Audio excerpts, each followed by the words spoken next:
He took credit for everything I built, so I bought the company out from under him. I remember exactly what I was wearing the morning the press release went live. A white button-down, slightly oversized, tucked into dark trousers. The same thing I wore to every important meeting, every client presentation, every moment I needed to feel like the most composed person in the room. I was sitting at my kitchen table in San Antonio, not Austin, not anymore, with a cup of coffee I hadn't touched, watching the timestamp on my laptop tick from 8:46 to 8:47 a.m. And then I clicked publish.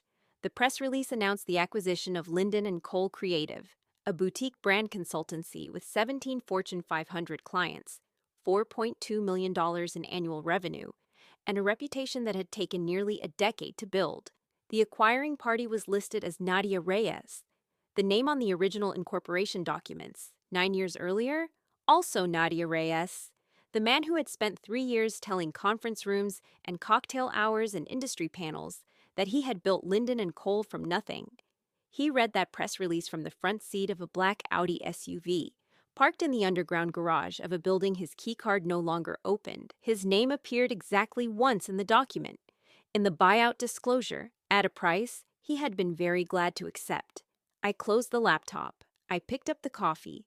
It was cold by then, but I drank it anyway. Some things you earn the right to enjoy slowly. Let me tell you who I was before any of this happened, because it matters.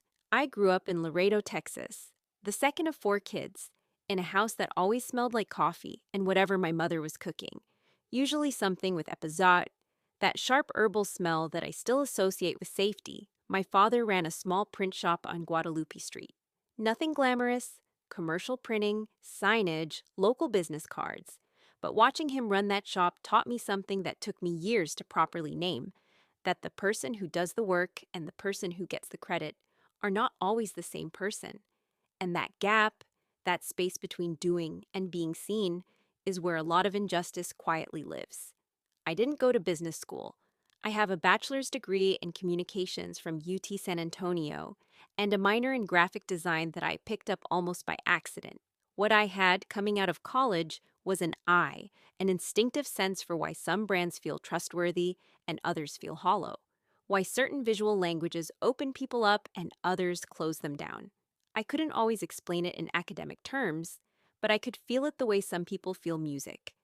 I spent 6 years working at a mid-size agency in Austin called Meridian Brand Partners, glass and steel office building off South Congress, the kind of place with exposed brick on one interior wall and a pour-over coffee station that nobody ever cleaned properly.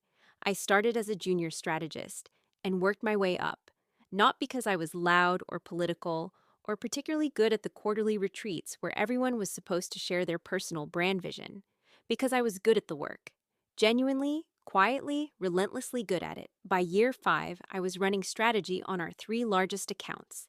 By year 6, I was building out a proprietary positioning framework, something I called the anchor method, that structured the way we helped clients identify and communicate the one thing that made them irreplaceable in their category. I was using it internally, refining it, and thinking seriously about what it would mean to take it somewhere new.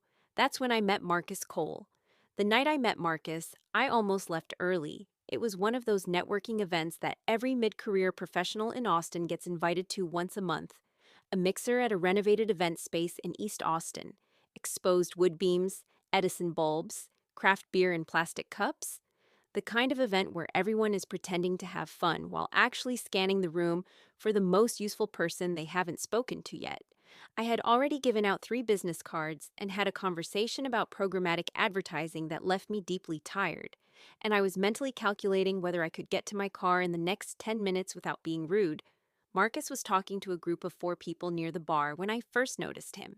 He was tall, maybe 6'2", broad-shouldered, the kind of man who filled a room physically without seeming to try. He had a deep brown complexion, close-cropped hair going slightly gray at the temples, even though he was probably only 35 at the time, and he was wearing a charcoal blazer over a dark Henley in a way that somehow looked deliberate rather than casual. He had a way of laughing, head tilted slightly back, mouth open, completely present, that made everyone around him feel like they were the source of something genuinely wonderful. I watched him for approximately 90 seconds before someone introduced us. His handshake was firm. His eye contact was immediate and held. He said, "I've been wanting to meet you. Someone told me you're doing something interesting with brand positioning methodology." I remember thinking, that's a very specific thing to have been told. We talked for 2 hours. I missed my exit window entirely. He had a background in enterprise sales. He'd spent 7 years at a B2B software company selling six-figure contracts, which meant he was comfortable with long cycles, with relationship building, with the particular patience required to keep a conversation alive across months. He talked about clients the way salespeople do, by name, by quirk, by the texture of the relationship. And he had a gift for making it feel like you were being led into something private. He was charming.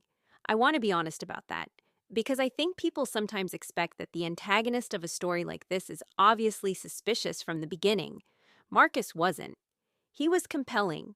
He was, in many ways, exactly what he appeared to be: a man with real skills, real energy, and a genuine belief that those skills entitled him to more than he currently had. The problem was that he had a very loose definition of what he had created versus what we had created versus what I had created, and he had simply been present for. I wouldn't fully understand that distinction for another 3 years. We spent 8 months in what I can only describe as the courtship phase of a business partnership. Long dinners at a restaurant called Le Noir on South Congress, communal tables, seasonal Texas menu, the kind of place where the waitstaff knows the provenance of every ingredient on the plate. Marcus always ordered the same thing, whatever the chef's special was, and a bourbon neat. He liked being the person who deferred to expertise. We also met at my apartment, a 2-bedroom on the east side with a kitchen table that became our unofficial conference room. I would sit across from him with a yellow legal pad and draft while he talked. And this, I think, was the dynamic that defined us from the beginning. I generated, he reacted. I built, he responded. He was genuinely useful as a sounding board. He asked questions that sharpened my thinking. He introduced me to people I wouldn't have met on my own, but the ideas were mine. Every framework, every client methodology, every strategic layer that would eventually make Linden and Cole worth something, that work came out of my head, onto my legal pads, into the documents I drafted on my laptop at 11 p.m. after Marcus had gone home. When we incorporated, we split equity 50-50. I want to tell you I fought harder on that number. I didn't. He said, "What's the point of doing this together if we're already keeping score?" And I let it go because I believed, at the time, that partnership meant something. That fairness was implied by proximity. That a man who sat across from me twice a week for 8 months and called me his partner actually understood what that word required of him. I let the 50-50 stand. I did insist on one thing, though, one clause in the operating agreement buried in the IP section that Marcus scrolled past while signing digitally from his phone. It said that proprietary methodologies and deliverable frameworks developed by either partner remained the intellectual property of that partner and reverted to them upon separation from the company. I had drafted that clause myself at my kitchen table at 11:47 on a Tuesday night, with the yellow legal pad open in front of me. Marcus signed it without asking a single question about it. I noted that. I noted it very carefully. Linden and Cole launched the following spring, out of a small shared office space in the Seaholm district of Austin, 1,200 square feet on the second floor of a converted brick building, exposed ductwork painted black, a row of tall windows that looked out over a courtyard with a single oak tree. I had picked the space. I had negotiated the lease. I had spent a weekend painting the interior wall behind the reception desk, a deep blue green, that I'd been looking at on a paint chip for 2 months. We had a standing desk for me by the east windows, a standing desk for Marcus by the door, and a long walnut table in the center of the room that served as our client meeting space. I bought 6 mismatched chairs from an estate sale in Buda and refinished them. They looked, when it was done, like something a designer had planned. Our first 4 clients came from my network, every single one of them. A food and beverage brand out of Houston that I'd worked with at Meridian, a regional healthcare system through a contact from my UT days, a sustainable apparel startup through a mutual connection who had specifically asked for me by name, a financial planning firm whose marketing director had emailed me, My personal email address, the one on my old Meridian business card, asking if I was available for a project. Marcus handled the proposals. He was good at proposals. Clean formatting, confident language, the right tone of professional authority. He managed invoicing through QuickBooks, which he learned through YouTube tutorials over a weekend, and then described to people as his area of expertise. He was our external face, the one who attended the industry panels, the Chamber of Commerce events, the SXSLW sidebar conversations. He was very good at being seen. I was in the office, doing the work. For a long time, I told myself this was a reasonable division of labor, that we were playing to our strengths, that not every partnership has to look symmetrical from the outside to be fair on the inside. The first signal that I was wrong came at a client kickoff. We were presenting to the marketing team of a mid-size retail chain, 14 people in a conference room on the 9th floor of a glass office tower in downtown Austin. New carpet, that particular corporate beige smell of fresh installation. The marketing director was a woman named Claire Chen, organized and precise, who had printed everyone's name and role on little tinted cards. When she got to Marcus, she said, "This is Marcus Cole, who founded Linden and Cole, and will be overseeing the strategic direction of our engagement." I waited. Marcus shook her hand, smiled, and said nothing to correct it. I looked at him. He looked at Claire Chen. In the elevator afterward, I said, "She introduced you as the founder. Alone," he said. "You know how those introductions go. She probably pulled it from the website. I'll get it updated." That night, I looked at the website. 3 weeks earlier, without telling me, someone had redesigned the About page. The new copy described Marcus Cole as the company's founder and lead strategist. A paragraph about his background in enterprise sales. A professional headshot I'd never seen before. My name appeared below his, not as co-founder, as head of client experience. I had not been consulted. I had not been given that title. I had not been shown the redesign. I sat at my kitchen table in the same chair where I drafted the IP clause 3 years earlier, and I read the page 3 times. I was not surprised exactly. That's the worst part of a moment like that. When it arrives, some part of you recognizes it, not because you expected it from the beginning, but because you've been trained by years of quiet signals to understand what was always underneath. I was not surprised. I was certain. And certainty, I have found, is a much more useful emotion than surprise. I did not confront Marcus. I want to be clear about that, because I think people expect the pivot in a story like this to be a confrontation, a raised voice, a document thrown across a desk, something cinematic. What I did instead was open a new folder on my personal laptop. Not the shared company machine, my personal laptop, the older MacBook I kept at home. And I started building an inventory, every client relationship documented, who referred them, who made the introduction, who emailed me directly, who called the main number and asked for me specifically. I went back through 3 years of my personal email and flagged every message. I exported our project management platform. We used Asana and created a spreadsheet that mapped task assignment and completion across every engagement. Who had been assigned the work, who had completed it, who the client contacted when they had a strategic question. I printed Asana reports, time-stamped, 87 pages in total. I created a separate document cataloging the anchor method. Every version, every iteration, dated and annotated. The yellow legal pads from the apartment dinners were still in a box in my closet. I photographed every relevant page. You could see, if you looked, that the handwriting was mine. You could see, if you looked at the dates, that the methodology had existed before Marcus and I had even incorporated. I also kept a journal, not a diary in the sentimental sense, a factual log, date, time, what happened, what was said, who was present, every time Marcus made a decision without telling me. Every time I arrived at a client meeting to discover something had been changed. Every time I read my own email and found an introduction I had not been copied on, a conversation I had not been part of. I was not doing this out of anger. I want to make that distinction because it matters. Anger would have made the documentation sloppy. Anger would have made me confront him before I was ready. Anger would have made me the person in the story who acted impulsively and lost. I was doing it out of clarity. I was building something, and a person who is building something has to know exactly what materials she has. Meanwhile, I kept working. Marcus had by this point become comfortable. That's the only word for it. He had stopped performing the appearance of partnership. He stopped sending me drafts before they went to clients. He hired an office manager, a woman named B, who was genuinely lovely and had nothing to do with any of this, without mentioning it to me until B had already accepted the offer.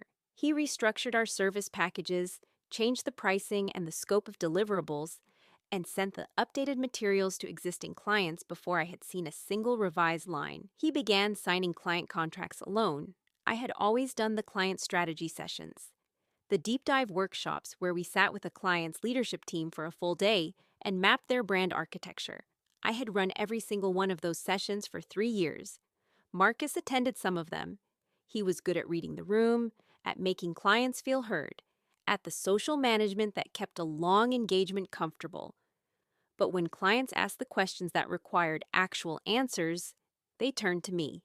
That never changed, even when the website said something different. In late spring of year 3, I drove to San Antonio on a Wednesday morning. I left Austin at 7 a.m. to beat the traffic on I-35, south through the Hill Country Corridor, the road opening up past Kyle and Buddha into that long stretch of cedar and live oak. I had the radio off. I was running through arguments in my head, checking them the way you check a structure for weak points, pressing on each one to see if it held. I had an appointment at 9:30 with a woman named Renata Fuentes. Her office was in a low stone building near the Pearl District, the kind of office that communicates competence through deliberate understatement. No flashy signage, no reception desk with a backlit logo, just good furniture, clean sightlines, and a bookshelf along the entire south wall filled with volumes that looked genuinely read. Her assistant offered me water and then coffee, and I took the coffee. Renata Fuentes was 60-something, small and compact, with close-cropped silver hair, and the particular stillness of a person who has sat across from a great deal of human distress and learned not to be moved by it in ways that weren't useful. She wore a dark blazer over a cream blouse, no jewelry except small gold studs. She had a yellow legal pad in front of her, which I noticed and which felt, to me, like a small good sign. I put my folder on the desk. I told her everything. She asked questions the way a surgeon might, precise, unhurried, going exactly where she needed to go without any extra motion. She asked about the operating agreement. She asked about the IP clause. She asked me to describe the anchor method and tell her exactly when I had first documented it and when I explained that I had yellow legal pads dated to before the company's incorporation. She stopped writing and looked up at me. "Those exist? You have them?" "In a box in my closet." She wrote something on her pad. At the end of 2 hours, she set her pen down and folded her hands and said, "You have a strong IP case. The methodology is yours by the terms of the agreement he signed. The client origination documentation is very clean. The Asana records alone are significant. What's my position if I want to walk away? That depends on what you want." "I want what I built." She paused. "Then we don't go to court. We make him an offer he believes he's winning." I drove back to Austin with both hands on the wheel and the radio still off. I understood exactly what she meant. The conversation with Marcus began in July. We met at the office. It was a Tuesday, late afternoon, the summer light coming through the tall windows at a low angle and making everything look warmer than it was. I had arrived early, and I was sitting at the walnut table, the one I had chosen, the one I had bought the chairs for, when Marcus came in. He had a coffee from the place 2 blocks down. He always got the same thing, oat milk latte in a paper cup, the sleeves slightly damp. I had thought about this conversation for 4 months. I told him I was burned out, that I had been carrying more of the client workload than was sustainable, that I needed to step back, that I thought the best thing for the company, and for me, was a transition into a more advisory capacity, while he took on more operational control. I watched his face very carefully.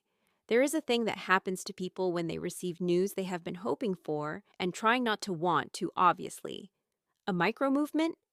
A split-second softening around the eyes before the mask of appropriate concern comes down.